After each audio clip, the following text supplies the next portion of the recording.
बंदर के आदत। एक जंगल था। जंगल में बंदरों की झुंड कहीं से आया। वो वहां के पेड़ पर कुछ देर तक खेलकर और वहां से कहीं और चले गए। उस झुंड से एक बंदर बिछड़कर झुंड को ढूंढ रही थी।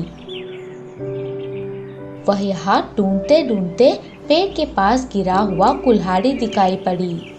उसे एक लकड़हारा वहां छोड़कर भोजन विराम को गया था। बंदर उस कुल्हाड़ी को देखकर बहुत खुश हो गए। इससे तो मैंने पेड़ काटते हुए देखा था कई बार। मैं भी इससे एक पेड़ को आसान से गिरा सकती हूँ। ये बोलकर कुल्हाड़ी को लेकर पेड़ पर कूद गई। फिर एक टहनी को काटने लगी। एक हाथी ने उस रास्ते से गुजरते हुए ये सब देख रही थी और ये सब देखकर हाथी ने बंदर को बोला, बंदर दोस्त, जरा मेरी बात तो सुनो। तुमने जिस टहनी पर बैठी हो उसी टहनी को काट रही हो। तुम नीचे गिर जाओगे। आपकी बेवकूफ सुझाव मुझे नहीं चाहिए। तुम यहाँ से जा सकते हो। फिर वापस टहनी काटने लगी। फिर भी बेवकूफ बंदर खतरे में पड़ने वाली समझकर हाथी कई प्रकार की कोशिशें की, मगर बंदर नहीं सुना। गुस्से में बंदर कहने लगा, मेरा शक्ति प्रदर्शन को देखकर आपको ईर्ष्या हो रही है। ये बोलकर वही पेड़ से एक फल तोड़ लिया और उसे हाथी के मुंह पर फेंक दिया। इससे हाथी की मुंह पर चोट लगी और हाथी को समझ में आया कि यह बंदर सिर्फ बेवकूफ ही नहीं बल्कि बदमाश भी है, और वहां से हाथी निकल गया। फिर वापस बंदर टहनी काटना शुरू कर देता है। कुछ देर के बाद टहनी टूटकर बंदर नीचे गिर जाती है। इसीलिए कहते हैं कि बेवकूफ लोगों को समझाने की कोशिश नहीं करनी चाहिए। लालची शेर। एक घने जंगल में एक शेर रहता था। आज शेर को बहुत भूख लगा था। वह पहले पास की नदी में पानी पीकर खाने के लिए शिकार प्रारंभ करने की सोच रहा था। गुफा से बाहर निकलकर पानी पीने के लिए नदी के पास गया। नदी में पानी पीने के बाद खाना ढूंढ रहा था। तब अचानक उसे दूर से एक ध्वनि सुनाई दी। तभी एक खरगोश उस घने घास से बाहर निकला। शेर को देखकर खरगोश बहुत डर गया। उससे दूर भागते हुए बचने का प्रयास कर रहा था, लेकिन शेर ने तो उस खरगोश को बड़ी आसानी से पकड़ लिया। बेचारा खरगोश शेर के चंगुल में फंस गया। ये छोटी सी खरगोश मेरा भूख नहीं मिटा पाएगी। फिर भी खरगोश को खाने के लिए तैयार था। तभी अचानक एक हिरन दिखाई देती है। शेर लालची होकर ऐसा सोचता है कि ये छोटी सी खरगोश को खाने के बदले में वो बड़ा जानवर खाना अच्छा है। सोचते ही उसके मुंह में पानी आ गए। उस हिरन को देखने से अब इस खरगोश को खाने का मन नहीं था, तो तुरंत खरगोश को छोड़कर शेर हिरन के पीछे पड़ गया। यह देखकर खरगोश बार बार बच गया। सोचकर भागने लगी। शेर हिरन के पीछे तेजी से भाग रहा था, तो होशियार हिरन उससे भी तेजी से भागने लगी। हिरन को शेर लपकना चाहकर बहुत ही मेहनत करने पर भी वह उसके आंखों के सामने गायब हो गया। आखिर में शेर के लालच की वजह से हिरन तो क्या, उस खरगोश तक को भी पकड़ नहीं पाया। इस कहानी से हमें यह सीख मिलता है कि वह पेड़ के दोनों पक्षियों से अच्छा तो हाथ के एक पक्षी की कीमत बहुत है। बंदर और आम की कहानी। एक समय की बात था। एक जंगल में एक नदी था और उस नदी के किनारे बड़े से एक आम का पेड़ था और उस पेड़ पर एक बंदर रहता था। उसको खाना ढूंढने के लिए कहीं नहीं जाना पड़ेगा, ये सोचकर उसी पेड़ को उसने उसका घर बना लिया। लेकिन कुछ दिनों से नदी के उस किनारे पर एक लोमड़ी आकर पानी पीता था और उसी पानी से अपना पेट भरता था।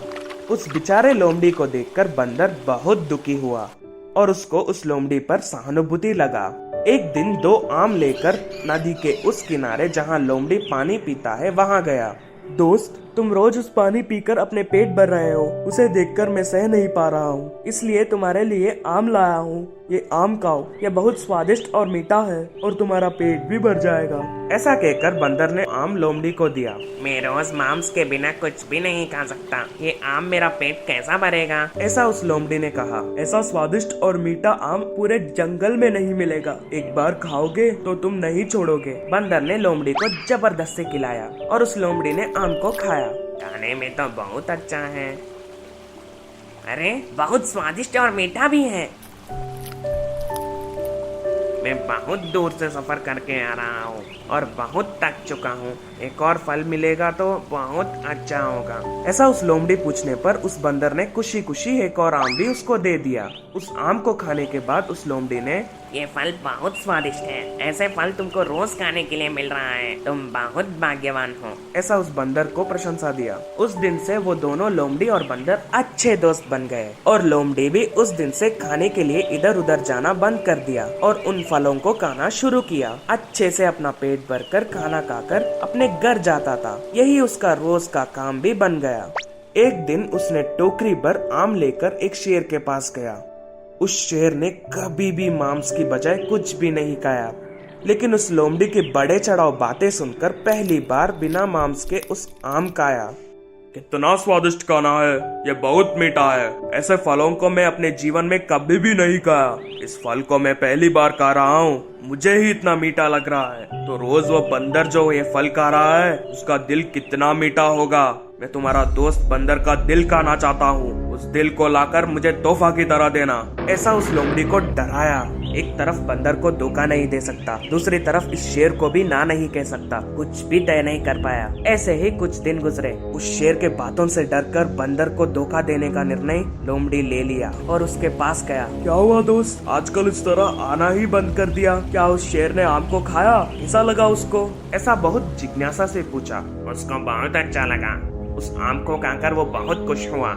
उसने तुम्हारे भेजे हुए आम के लिए कृतज्ञता करते हुए तुमको उसके घर में भोजन के लिए बुलाया, इसलिए तुम्हें लेने आया हूँ। लोमड़ी के बातों को मानकर बंदर और लोमड़ी ने शेर के पास जाने के लिए अपना सफर शुरू किया, लेकिन रास्ते में लोमड़ी ने सच बता दी कि शेर ने उस बंदर के दिल को खाने के लिए मांगा था। वो सुनते ही बंदर बहुत घबरा जाता है। एक तरफ शेर, दूसरी तरफ लोमड़ी, दोनों शिकार करके मुझे मार देंगे, ऐसा सोचकर इस समस्या से बचने की तरीका सोचता है। तुरंत ही उस बंदर ने हंसते हुए लोमड़ी को, अरे यार, ये बात मुझे पहले ही बता देता, अभी देखो कितना देर हो गया। क्या हुआ? ऐसा लोमड़ी ने पूछा। वो शेर तो मेरा दिल मांग रहा है, मैं तो अपना दिल मेरा पेट पर लटकाया, अभी क्या करें? ऐसा बंदर ने कहा। ठीक है, हम वापस जाकर उस दिल को लेकर आएंगे। ऐसे मुड़कर दोनों पीछे गए। बंदर का योजना काम कर रहा है सोचकर वो खुश होता है। नदी के पास आते ही बंदर एक झपक से उड़कर अपने पेड़ के ऊपर चढ़ जाता है। लोमड़ी को तो सब चालाक समझते हैं, लेकिन तुमको इतनी आसानी से बुद्धू बना सकता हूँ ये मैं कभी नहीं सोचा था। कोई भी अपना दिल को बाहर निकाल कर लटका सकता है क्या? ऐसे करने से कोई जिंदा रहेगा क्या? ये छोटी सी बात भी तुम्हारे दिमाग में नहीं आया? जब तुम भूखे हो मैंने तुम्हें सहाय किया, लेकिन तुम तो मुझे मारना चाहा। तुम कभी भी तुम्हारा चेहरा मुझे मत दिखाओ, चले जाओ यहाँ से। ऐसे बंदर ने उसको चेतावनी दिया। इस कहानी का नीति ये है कि चतुराई से झूठ बोलकर भी समस्या से बाहर आ सकते हैं। दो चूहे की कहानी। एक जंगल में दो चूहे बहुत अच्छे दोस्त थे। फिर कुछ समय बीतने के बाद एक चूहा तो वही था, दूसरा चूहा उनके रिश्तेदार के शहर में रहने गया। ऐसे समय ने उन दोनों को अलग कर दिया। कुछ दिन बीत गए। एक दिन शहर के चूहा मेहमान बनकर जंगल आया। कि मित्र को देख जंगल का चूहा बहुत खुश हुआ। हे यार, तुम्हें देखे हुए कितने समय बीत गया। तुम जब से गए तब से तुम्हारी याद करके तुम्हारी राह देख रहा था। मेहमान नवाजी करके पूरी जंगल में उसे घुमाया। फिर उसके घर ले जाकर उसको खाने के लिए कुछ फल, जंगल में मिलने वाले खाने के चीजें देकर अच्छे से मेहमान नवाजी करती है। अरे क्या तुम अभी भी ये सब खा के जी रहे हो? फल पके हुए हैं, क्या खाना ताजी नहीं है? बदबूदार और सड़े तो नहीं है ना? चीची ना, मेरी बात सुनो और मेरे साथ शहर चलो। उधर आज दावत का भोजन कर सकोगे। कब तक कैसे गरीबी में जीवन बिताओगे? यह बातें सुनकर उस जंगल के चूहे को शहर जाने की इच्छा जागी और उसके साथ ही निकल पड़ा। दोनों चूहे सफर करके शहर पहुंच गए। शहर का चूहा गर्व के साथ उसके रसोई घर में ले गया। घर वालों के पकवानों का भोग देखते ही जंगल की चूहा खुशी से उछल पड़ा। तरह तरह के ताजे फल, ब्रेड, एक तो क्या अनेक प्रकार के थे। तुमने सच कहा मेरी यार, यह सब देख के मुंह में पानी आ गया। इतने प्रकार के तो मैंने मेरी जिंदगी में नहीं देखा। पहले खाना कहाँ से शुरू करूँ करके चारों ओर देख रहा था। चूहे खाने के समय पर अचानक एक भयंकर शोर सुनाई दी। वो शोर कैसा? घर के कुत्ते आ रहे हैं, जल्दी छुपो बोलकर शहर के चूहा एक बिल में घुस गया। उसके पीछे पीछे जंगल का चूहा घुस गया। और कितनी देर वह ऐसे ही आते रहेंगे। वे देखने से पहले हम जितना चाहे उतना खाना लाकर इस बिल में रखकर आराम से खा सकते हैं। यह सुनकर जंगल की चूहा डर के दावत का भोजन करने से अच्छा तो शांति से जो है वही खाना। फिर तुरंत जंगल की ओर लौट गया। इस कहानी की नीति यह है कि भागकर दूध पीने से अच्छा तो खड़े होकर पानी पीना है।